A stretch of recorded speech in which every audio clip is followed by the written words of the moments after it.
Bonjour à tous, on va s'intéresser à la notion de repère dans le plan. Alors d'abord, on va déjà parler des repères quelconques. Qu'est-ce que c'est qu'un repère du plan? Ça va être la donnée de deux axes qui seront non parallèles tout simplement pour avoir deux directions, qui seront orientées et graduées et qui vont se couper en un point haut qu'on appellera l'origine du repère. En gros, vous avez donc deux axes non parallèles, orientés et gradués qui se coupent en un point haut. À partir de là, vous allez pouvoir des coordonnées d'un point N. Généralement, on les note X, Y. X, ça va être la coordonnée sur l'axe des abscisses. Et Y, ça va être la coordonnée sur l'axe des ordonnées. Et dans ce genre de repère que vous n'avez peut-être pas l'habitude de voir, comment vous allez représenter les X, Y? Si j'ai un point ici, il faut se placer parallèlement aux axes pour avoir les coordonnées ici, le X, parallèlement aux axes pour avoir les coordonnées ici, le Y. Concrètement, si j'essayais de placer dans ce repère-là le point M de coordonnées 1 et 2, 1 représenterait l'abscisse du point M, 2 représenterait l'ordonnée.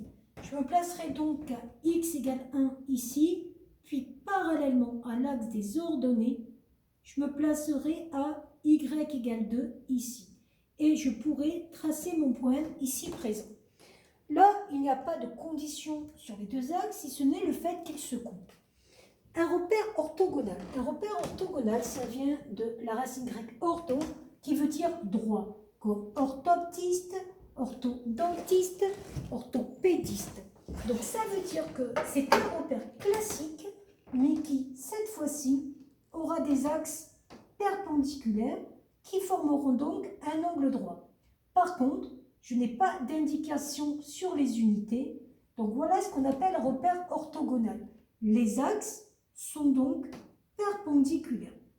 Et par rapport à ça, vous, le repère que vous avez l'habitude de voir le plus souvent, c'est ce qu'on appelle le repère orthonormal.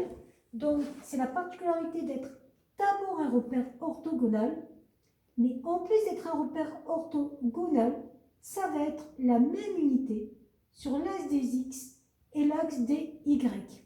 Donc ça, c'est très important. Les axes sont perpendiculaires pour un repère orthogonal et pour un repère orthonormal, vous aurez donc des axes perpendiculaires, puis la même unité sur les abscisses et les ordonnées. Donc plus même unité sur les deux axes. Et c'est ça que vous avez l'habitude d'utiliser instinctivement. Voilà pour ce qui est des différents types de repères dans le plan.